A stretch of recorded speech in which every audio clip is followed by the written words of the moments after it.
All right, so this is going to be one of those videos where I tell you that there is no perfect camera for every job out there. Perfect example being I'm shooting this right now on my Sony FX6, which is the go-to camera for 99% of my work. But there is that 1% that every now and then the A7S III or even the A7 IV, which is the top down right now, sometimes become the A camera because of different features that they have. I mean, let's say the A7 IV. It's got a crop mode that the other two cameras don't have, and you can stay in 4K. If you try and crop in the FX6 or A7S III, you're going down to 2K and you're losing some resolution, whereas with the higher megapixel count of this camera, where you lose light, you gain resolution. So there's no perfect camera in any sense.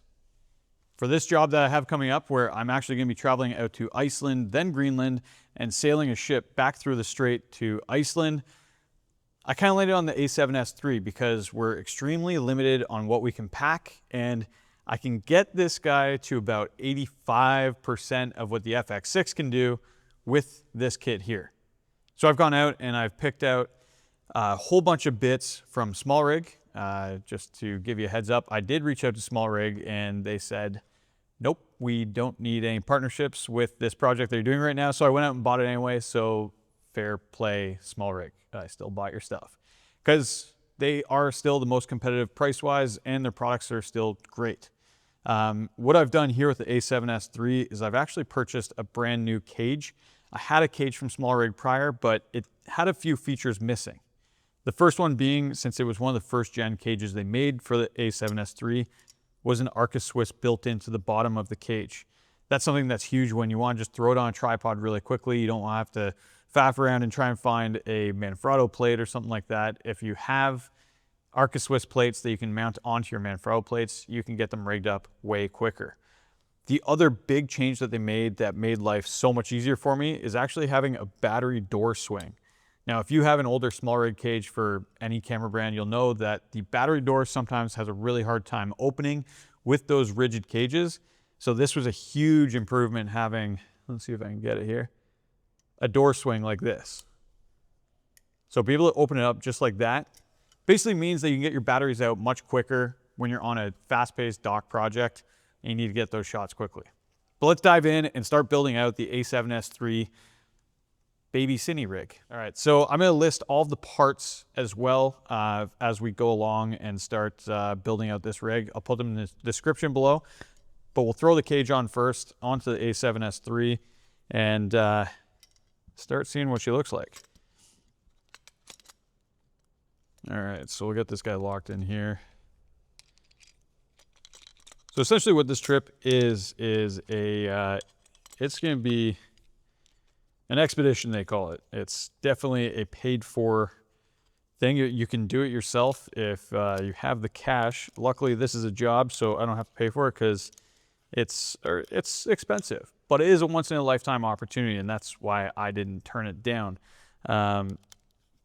Getting to go to Greenland in general is expensive, and getting to go to Greenland and get paid and do a really cool dock project, that's even better. It's a bucket list type job. So this is one thing that I love to hear from other people too. If you work in the industry, we get to do really cool things, and I'd love to hear what type of bucket list jobs you've gotten to do, or if you have one coming up, throw that down in the comments below as well. So next up, we've got the SmallRig V-mount power plate. This is brand new. I think it just got released in the last few months. And basically what it's done is it's made a Cineback light.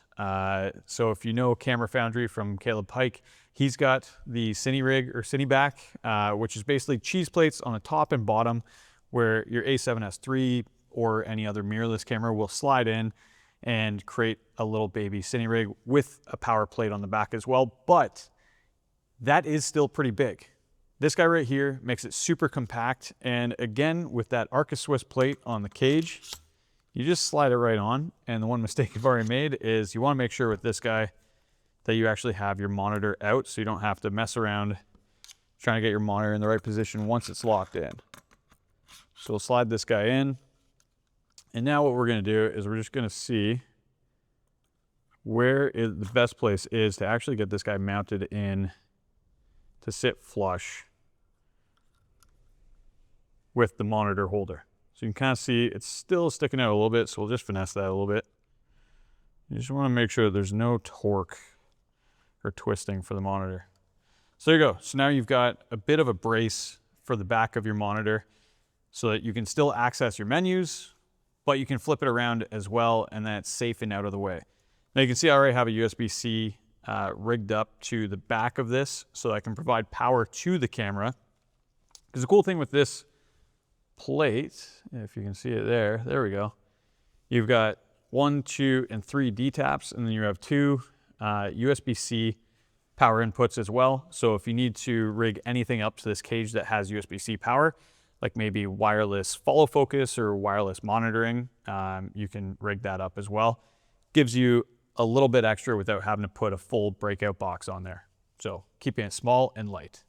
So let's get the power running to this guy here. So these are just Ugreen USB-C cables, and I got these off of Amazon because they had, the one thing I looked for, they have that kind of like a nylon Kevlar protective coating there. And I'm just gonna kind of sloppily rig this up right now. So obviously you wouldn't want cable on the bottom or the side sticking out like that. I'll clean it up when I'm actually out on my shoot, but for now, this works here.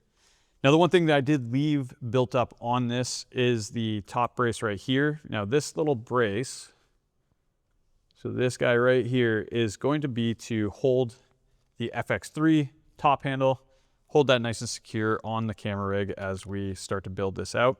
The big thing that I find is I try to leave these bolts a little bit looser until they're locked into place where you know that the thumb screws on the top handle will thread. Sometimes it's a little bit finicky getting on for the first time, just heads up. But we're gonna just slide this guy in once I make sure that we're locked in. Now, if you use a SmallRig multi-tool like I do for most of your builds, I would still keep one of these 5mm SmallRig Allen keys handy because they do get into tighter spots that the multi-tool can't at times. So it definitely makes it easier for you there. So let's just go and slide this guy on. But it's great that SmallRig came out with this, and there's a few other companies that did as well, to be able to mount this top handle because it does work seamlessly with the A7S III, but you don't want that extra torsion having it just hang off the MI shoe at the top or the hot shoe. So we're just gonna get these thumb screws tightened down now. Probably the reason why I didn't take that brace plate off was because I found a perfect position for it and I didn't want to lose it again. So now we're just gonna tighten these guys right on down. All right, so we're starting to look like something here, but biggest complaint with the top handle from every FX6, FX2, FX30 user is that this top handle is super short. Sony didn't extend it out as long as they could have. Again, SmallRig's made a fix for that. So there's this little extension unit that you can pick up, and this is why you want the SmallRig Allen key, because it fits all the way in there. And you're just gonna screw this guy onto the back, and that's immediately just gonna give you a better handhold on your camera. When you're out in the elements, you wanna make sure you have a good hold on your camera.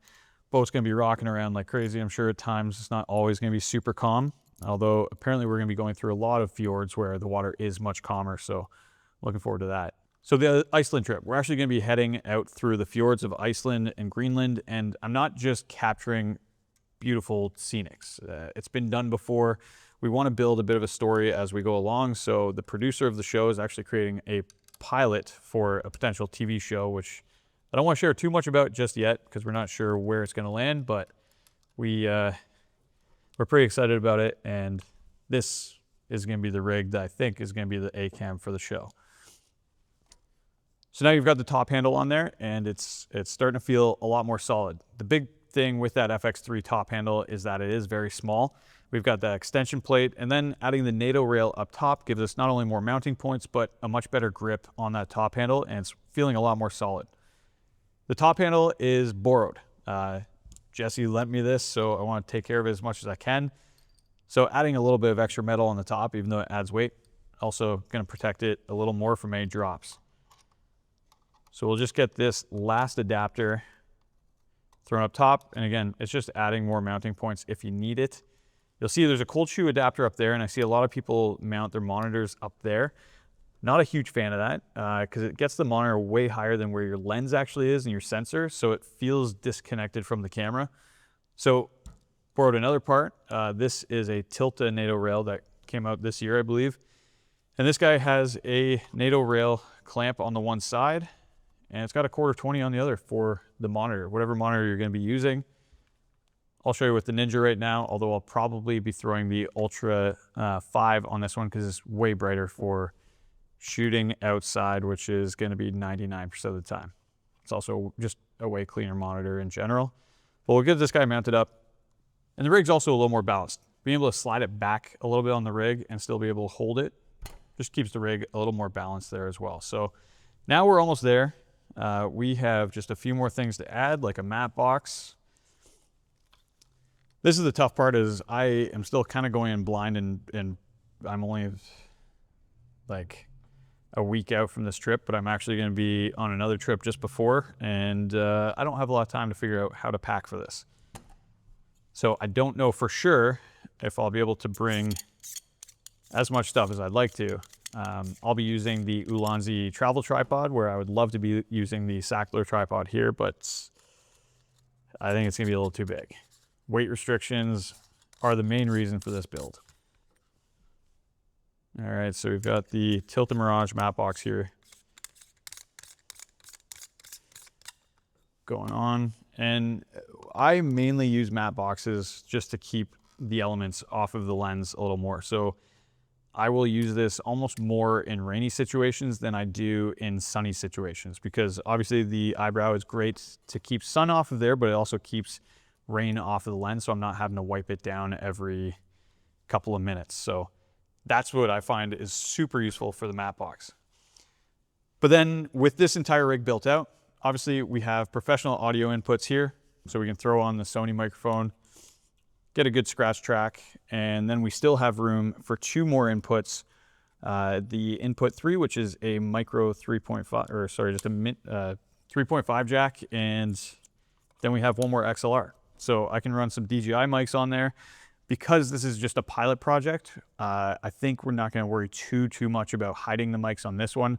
It's a proof of concept. We're just showing that the show can be done. It'll look great. It's enticing to watch. So I think we're going to do our best to hide the mics, but for as small of a crew as it's going to be, which is going to be me for the most part as the DP, and then whoever the B cam will be on any given scene. There's a few guys I'll be shooting. We just don't know. So DJI mics are kind of foolproof, and they are small enough. I mean, I'm not a huge fan of it showing right now, but with all the layers we'll be wearing, we can hide them.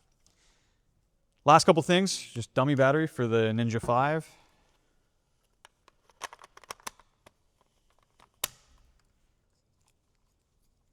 And that guy can just go into D-Tab 3, nice and close up to the top. HDMI. And now hopefully this battery is going to balance this out. Pretty well balanced rig. Actually, you know what? One more thing. All right, so this is why you have prep days, because I just realized my side handle may be gone. I haven't seen it in a while, so I may be picking up a new side handle just to hold over here, because with all this extra stuff, it's definitely less grip space. So it'd be nice to have side handle right over here on the right side. And I call it a complete rig, I think. Now, I see a lot of people, they'll put their side handles on the left-hand side, which I'm always curious by. If you have yours on the left-hand side, let me know why you've gone that route, because I just find it's a lot harder to actually rack focus. If you're shooting dock work, you don't want to rely on, actually, I'd say a lot of work. You don't want to rely on autofocus all the time, because it's not going to snap to who you want it to, and it's just never going to be as smooth as if you're racking focus to tell the story you're trying to tell, bring the viewer's attention to where you need it to go. So yeah, side handle. Which side do you prefer it on? Let me know in the comments below, especially if you made it to the end of the video. So that's it for me. By the time you see this video, I'll be in Europe on my honeymoon. I'm heading to Geneva and Chamonix to do some hiking before I actually head out to Iceland and Greenland. So when my wife heads home, I'm actually going to be continuing on a little bit further into the Arctic from that first part of the trip. So I won't be home for like a month. Cool.